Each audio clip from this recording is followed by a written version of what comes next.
Good morning and welcome to BPA's third quarterly business review for fiscal year 2025.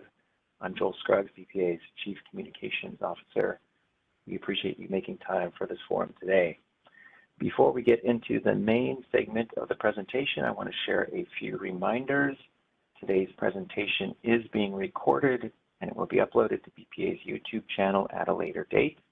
The WebEx link is available on the event calendar on our website at bpa.gov.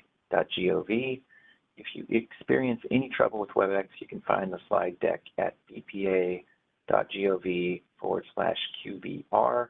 That's bpa.gov/QBR. One other note, you may have noticed the previous slide highlighting the accessibility tools within WebEx. Please consider using these features as needed. You can submit questions at any time during the presentation, and we will respond to them during the Q&A segment that follows the main presentation. To submit a question, click the three little white dots in the lower right corner of your screen, then the Q&A button, input your question and press send. Additionally, if you think of a question after today's presentation, you can always email us directly at communications@bpa.gov. We kindly encourage you to include your company or organization name in your WebEx display name. Having your company name on display helps our panelists and others know who's participating today. All right, this morning our Administrator and CEO John Hairston will share an overview of BPA's third quarter operational performance, and then our Executive Vice President and Chief Financial Officer Tom McDonald will summarize the agency's financial performance. John will then close out the main presentation with updates on some of BPA's strategic initiatives, and following that I will highlight upcoming public meetings, workshops, and processes, and then we'll wrap it up with some questions that you might have. All right, with all of that, I will hand it over to John. Good morning, John. Hey, good morning, Joel, and welcome everyone. I'm happy to be here with you today to share BPA's third quarter results. Now let's take a look at our core operations on slide 6. One of the main takeaways is that we are on track to achieve nearly all of our targets for fiscal year 2025. The one area that remains red in Q3 is the Fed Hydro Forced Outage Factor, which measures unplanned hydropower outages. This measure has been impacted by an extended outage on Grand Coulee Generating Unit 19 and new outages in G units at Chief Joseph, the Dalles, and Bonneville dams. Staffing issues at the Army Corps of Engineers and Bureau of Reclamation are impacting this target, along with long lead times for materials. Now looking at our finance metrics, we continue to forecast positive net revenues, but they have declined since Q2, along with our days cash on hand forecast. We are prepared to manage the remaining uncertainty in the final quarter, thanks in large part to debt management actions that significantly aided Power's liquidity this fiscal year. This liquidity has proven extremely valuable in what has turned out to be another below average water year. Now I'll hand it over to Tom to walk us through the details. Thank you, John. Pleasure to be with you today and to go over the third quarter business review. The Q3 forecast was developed based on information available at the end of June. We are forecasting green on all of our financial KPIs. Through Q3, our net revenue forecast is positive at $184 million compared to our target of $70 million. However, this is a decrease from our Q2 forecast, and our forecast of end of year days cash on hand has declined to 89 days. IPR cost expenditures are in line with expectations, and we are currently forecasting them to be below target. I'll note that debt management actions for Power Services in Q2 continue to be the key driver behind maintaining healthy reserves. I'll touch on this a bit more, and it will be covered in more detail at the QBR technical workshop later today. We're optimistic we can maintain our current levels, but we also remain mindful that there is still the potential for volatility for the remainder of the year. Agency capital expenditures are on track to be within the target range of $983 million to $1.256 billion, with a Q3 end-of-year forecast of $1.109 billion. The debt to asset KPI is also on track to decrease slightly to 79%, down from 80.3% at the end of fiscal year 24. The debt to asset KPI is related to our borrowing authority KPI, which tracks our available borrowing authority over a rolling 20-year period. As noted at the end of fiscal year 24, we are reporting this as green, but this assumes the use of additional access to capital tools. There are no forecast scenarios showing borrowing authority constraints in the next 10 years, but in the latter part of the 20-year period, we see constraints due to the transmission capital expansion program. However, we intend to use other available access to capital tools to ensure no borrowing authority constraints over the full 20-year period. We'll share more on these plans at the QBR Technical Workshop this afternoon. Turning to slide 9, we'll look at the details specific to the power business line. Starting with the blue bar on the left is a net revenue target of $77 million. Moving to the second bar, we expect Power's operating revenue to come in at $186 million above target, largely driven by higher trading floor sales and 4H10C credits for fish mitigation activities. Both increases are mainly driven by higher power prices than forecast in the net revenue target. Moving on to the third bar, our forecast of IPR expenses is $69 million, less than the target. The reduction is mainly due to lower than expected fish and wildlife execution due to slower winter months, lower conservation purchases invoicing due to less work performed than planned, lower staffing, corporate costs, and less power purchases than expected. In the fourth bar, the non-IPR expense forecast is $228 million above the KPI target, mainly due to increased power purchases due to dry conditions leading to increased power purchase expense. The biggest increase in power purchase megawatts was seen in January and February. These purchases were offset by a federal debt management transaction that we mentioned during the Q2 QBR, without which non-IPR expenses would be approximately $166 million worse than shown here. Moving on to the last bar, our forward-looking estimates for power net revenue have decreased since Q2, driven mainly by higher power purchases and a slight uptick in IPR expenses. Power's third quarter net revenue forecast is $105 million, which is $27 million above the KPI target, but a $90 million decrease from the Q2 forecast. Also, an important note for our SLICE customers, the results from the Q3 forecast estimate of the SLICE true-up as a credit of $16 million, primarily due to the debt management transaction and increased U.S. Treasury credits. Moving to transmission on slide 10, starting with the blue bar on the left, transmission's KPI target is negative $7 million. Moving to the second bar, our expectation is that transmission IPR expenses will come in $53 million below target. This is primarily driven by lower than expected personnel costs. The third bar, transmission's non-IPR expense forecast is $18 million below the target, largely due to a federal debt management transaction which resulted in a gain of about $68 million. This is similar to the transaction on the power side and will be discussed in greater detail at the QBR Technical Workshop this afternoon. This was slightly offset by higher depreciation expense driven by more capital being placed in service. Looking at the fourth bar, transmission's operating revenue forecast is $9 million above the target. This is mainly driven by increased other revenues from reimbursables. Looking at the bar on the far right, in total, our forward-looking estimate of transmission net revenue has improved since Q2, mainly due to the results I've just covered. Transmission's third quarter end-of-year net revenue forecast is $73 million, which is $80 million above the KPI target and a $62 million improvement since the last QBR. Let's now turn to financial reserves on slide 11. Agency financial reserves for risk are forecast to be $666 million at the end of the fiscal year, a decrease of $158 million from the prior year. From the business line perspective, we forecast power to end the year with $420 million in reserves for risk, a decrease of $87 million from the prior year.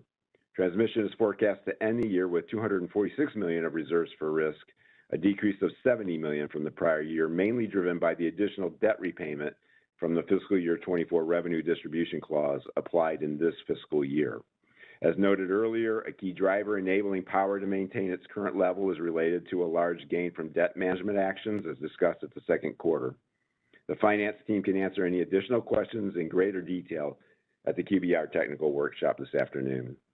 Looking at days cash on hand, which is a key performance indicator associated with the financial plan, Note that 60 days cash on hand is the lower threshold for both business units, below which a financial reserves policy surcharge triggers. The agency forecast is to end the year at 89 days, transmission at 115 days, and power at 78 days. Note, in addition to the debt management action mentioned earlier, the power forecast also assumes that we forego the planned revenue financing in fiscal year 24 to preserve liquidity. This is yet another step we've taken to shore up Power's liquidity this fiscal year. Finally, we have modeled the reserves forecast uncertainty for the remainder of the year. Because only one quarter remains in the year, and with the support from the Power debt management action, there is less than a 1% modeled probability of triggering the cost recovery adjustment clause for either business unit. For Power, there is less than 7% modeled probability of a surcharge with an expected value of less than $2 million. For transmission, there is a 1% modeled probability of triggering the reserves distribution clause with an expected value of less than $1 million. While there is only a quarter remaining in the year, there is still uncertainty remaining. For more information about the debt management actions that have helped improve Power's outlook, please listen to this afternoon's technical workshop. Turning to our capital program on slide 12, through Q3, our capital execution is on track. The blue bar on the far left is the KPI midpoint target of $1.092 billion for capital expenditures. The upper and lower dashed gray lines are the target execution range for our total direct capital investments of plus 15% and minus 10% of the midpoint target. We will start with Fed Hydro, which had an increase of $12.2 million above the midpoint target due to a stronger than anticipated start to the fiscal year, with several very large projects underway, including McNary turbine design and replacement, and John Day turbine runners and generator rewinds. The U.S. Army Corps of Engineers is executing especially strongly, while the Bureau of Reclamation is struggling with personnel shortages. Moving to the right, Enterprise Services, which includes facilities, fleet, IT, and security asset categories, has a forecast of $12.1 million above the midpoint target. The largest driver of this increase is the Vancouver Control Center project in the facilities category.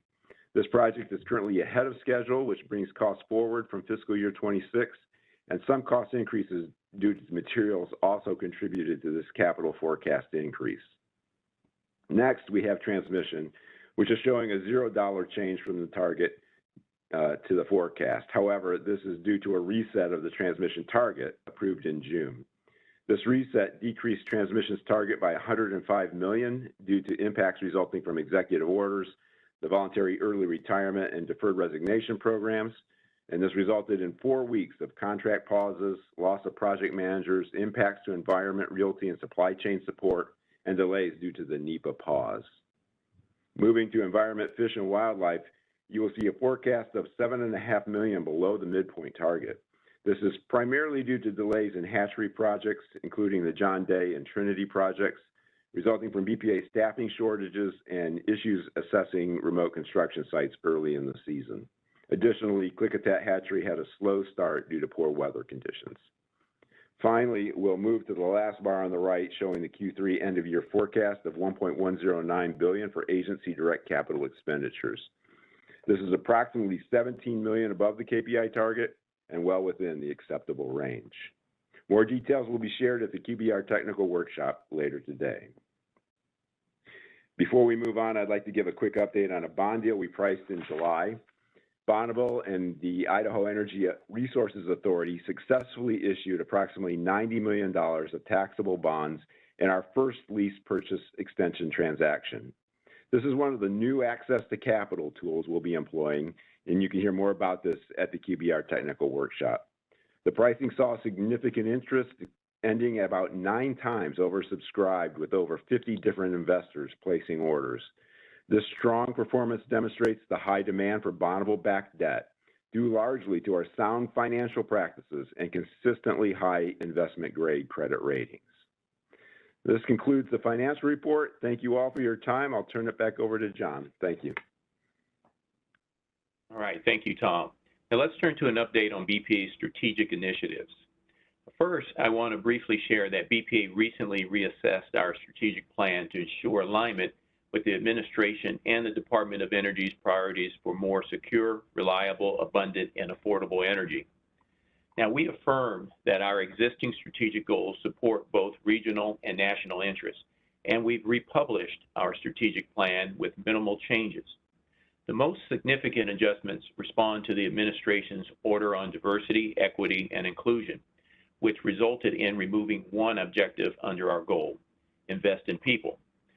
Other minor refinements reflect the department's focus on energy addition, not subtraction, and strengthening grid reliability and security. In addition to republishing our strategic plan, we developed a fact sheet that directly links BPA's work to executive orders and DOE priorities. You can find both of these resources on bpa.gov. One of BPA's strategic goals is to enhance the value of the products and services we provide. A core focus under this goal is to transform how BPA responds to requests for new transmission service. Through an effort called Grid Access Transformation, I have asked the transmission team to consider innovative methods to reduce the time it takes to plan for, build, and energize infrastructure to accommodate customer needs. Our goal is to build faster and provide more transparent and accessible paths to transmission service. BPA hosted 2 workshops in late July, where we proposed significant changes to enable the delivery of long-term transmission service in 5 to 6 years or less. Examples of changes we're evaluating include moving from reactive to proactive planning by using scenario-based 20-year plans to get ahead of regional needs. We're also focusing on readiness criteria that will allow mature requests to move forward and interim service for customers who are ready to take service now. Given the scope and scale of changes BPA is considering, we have heard from customers who want more opportunities for discussion, and we are reevaluating our timeline and engagement plan based on that feedback. Our next Grid Access Transformation public workshop is scheduled for Wednesday, September 10th. We appreciate our customers for coming to the table to find solutions and look forward to making improvements that will work for all parties. We continue to move forward on the $5 billion in grid expansion projects BPA has proposed. The first set of 10 projects are all in various stages of scoping and design, with some nearing construction. Other projects are advancing as well. One project we are studying is the developer-requested Montana to Washington transmission upgrade, which would enable the connection of new generation and significantly expand transmission capacity. Proposed upgrades include a new compensation substation, upgrades to 5 existing substations, and reconductoring 11 miles of high voltage line. BPA released scoping materials for the Montana to Washington project on July 10th, and we sought input through August 10th. We expect to conclude the environmental review in the fall of 2026, followed by a decision about whether to proceed with construction. Now, the wildfire situation in BPA's service territory is fairly positive right now, and impacts so far have been minimal. The largest wildfire of the year, the Cram Fire near Maupin, Oregon, created some operational challenges, including several smoke-related outages, but no damage. There was also a fire outside of Eugene along our Reedsport-Fairview wood pole line, but earlier this year, BPA had installed fire retardant wraps for those poles. As a result, BPA did not experience any issues. Most other fires are either 50% contained or limited to about 2,000 acres or less, and not near any of our facilities. Now, there are 3 larger active fires in Idaho, none causing a threat to the system. So now, moving on to power topics. Today is a pretty big day in our multi-year provider of choice process. Shortly, we'll be releasing the final set of policies and decisions in our effort to establish new long-term power sales contracts. The 4 documents released today build on the provider of choice policy issued in March of 2024 and provide additional details about the products and services BPA will offer under the new contracts.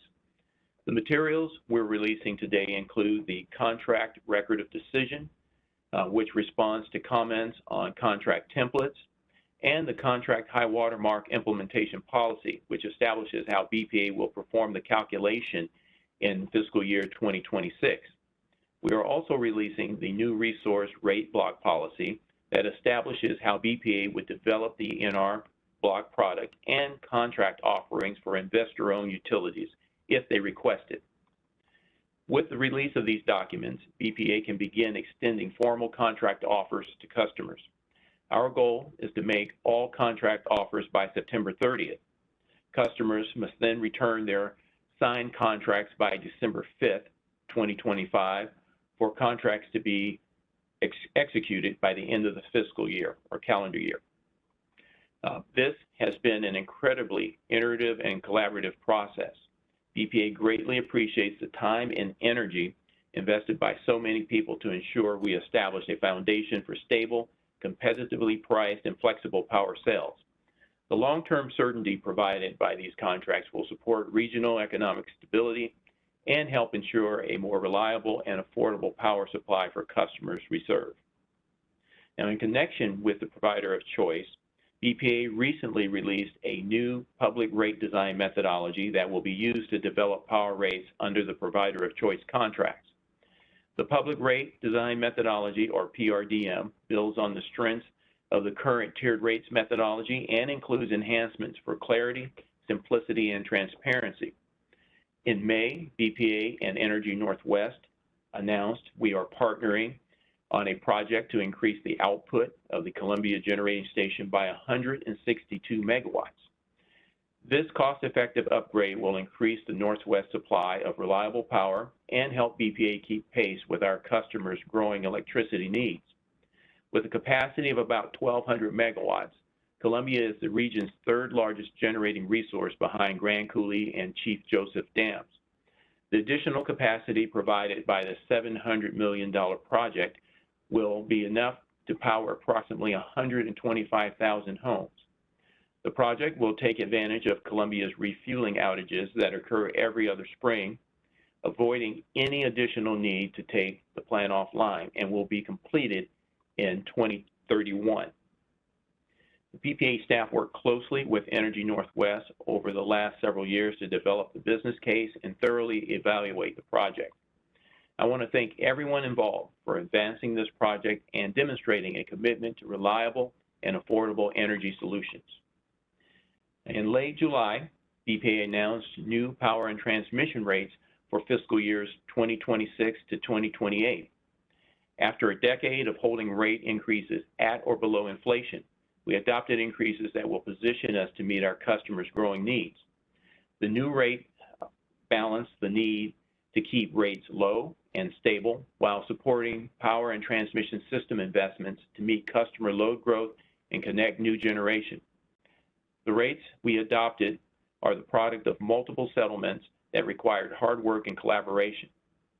While the actual rates are distinct and individualized for each customer, depending on the services they purchase, the average effective increase for the Priority Firm Tier 1 power rate is 8.9%, while the average transmission rate increase across all products is 19.9%. And even with these increases, BPA continues to maintain competitive rates in the Pacific Northwest while offering reliable service.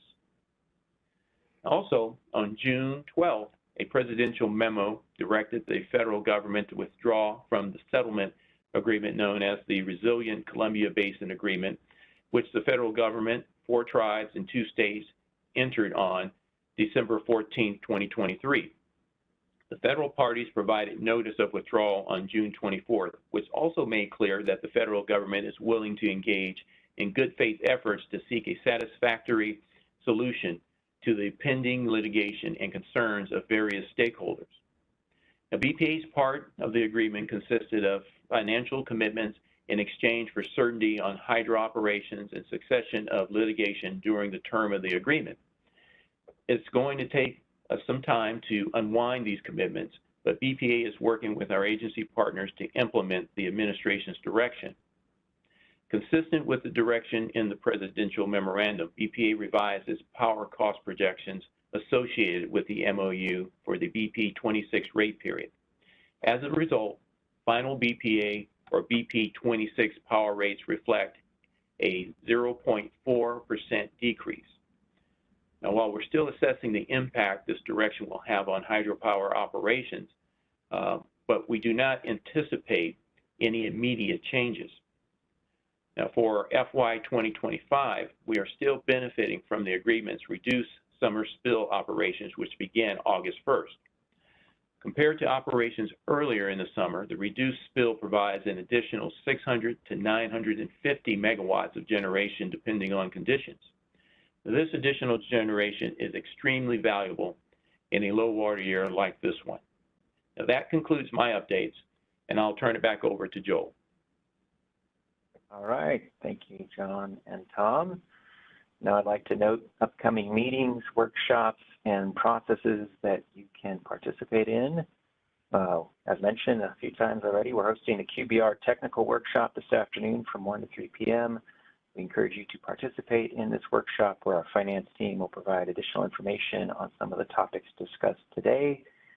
There will also be agency updates, including Fed hydro, transmission, and energy imbalance market participation metrics, and updates about the Western Resource Adequacy Program. Note you can find more information about the QBR Technical Workshop on our QBR webpage at bpa.gov/QBR. There's a slew of upcoming workshops discussing the residential exchange program. We're hosting 9 public workshops between late August and mid-October as part of the public engagement process for developing the post-2028 residential exchange program, residential purchase and sale agreement. As you can see, there's one on Wednesday, August 27th, 4 in September, and 4 more in October. And then Administrator Harrison spoke about our grid access transformation effort a few minutes ago. And as he mentioned, we're hosting a grid access transformation public workshop on September 10th and another one on October 22nd. In these workshops, our transmission services team is providing opportunities for further discussion on processes for evaluating and responding to transmission requests with the goal of ensuring the Federal Columbia River transmission system can cost effectively and reliably meet current and future needs. If you have any comments, clarifications, or questions about our grid access transformation effort, you can submit those to techforum@bpa.gov with the subject line Grid Access Transformation. As a reminder, you can find our customer and public meetings and workshops listed on the event calendar on bpa.gov when you navigate to the Learn and Participate tab. All right, there's currently one open public comment period. BPA is providing an opportunity for comment on Slice Block and Block customers' FY 2026 forecast of total retail load and dedicated resource data. BPA will use the data regarding customers' actual loads in FY 2024 and other metrics to calculate Slice Block and Block customers' planned net requirements loads for fiscal year 2026. This comment period closes Friday, August 15th. As a reminder, last quarter, we launched and updated a new public comment portal on our website. However, accessing it hasn't changed. You can still find it at bpa.gov/comment. That's bpa.gov/comment. And if you have any questions about that new comment portal, please email us at communications@bpa.gov. All right, that concludes the main part of our presentation. We'll move into our brief Q&A session now. To ask a question, please submit it through the Q&A field in WebEx, or you can raise your hand to be unmuted. Doesn't look like we've had any come in yet.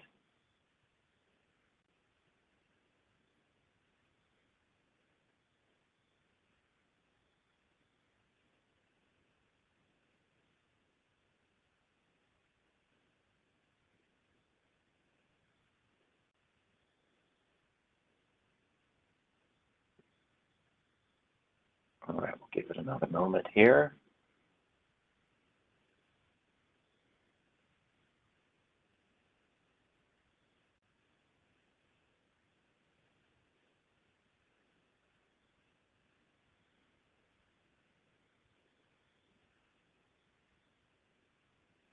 Okay, I think that means we covered everything that folks were expecting to hear.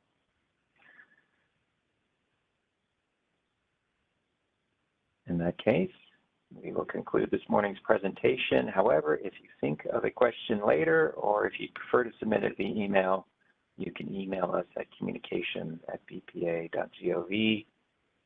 And we do expect to hear more questions at the QBR Technical Workshop this afternoon, which begins at 1 p.m. Like I said, if you have a topic that you think warrants further discussion, you can also let us know by emailing us at communications@bpa.gov, and we will follow up with you. It would also help us out if you completed the survey about the QBR. We have a post-event feedback survey, and we included a link to it in the chat box, I believe. That can help us enhance the future QBRs. And to wrap things up, we really appreciate you joining us today. Our next quarterly business review will be on Thursday, November 13th, when we will be presenting the agency's end of fiscal year performance results. Until then, enjoy the rest of your summer and stay safe and healthy. Oh, do we have a question? I'm sorry. Looks like we had a question. Hi, Joel. Thank you. It looks like we did just receive a question from Amy Wheelis. When does BPA anticipate publishing its 2024 fuel mix report? Do we know that off the top of our head? Do we need to phone a friend on that? I think that we'll probably need to follow up via email with Amy. I do know that those reports are a little bit delayed. Okay. We'll follow up, Amy, with a response for you. Thank you for the question. I don't see any additional questions. Okay, well, I don't have to redo the wrap-up, so I think we'll end it there, folks. We'll see you in November for the end of fiscal year quarterly business review. Thank you for joining us today. Bye-bye.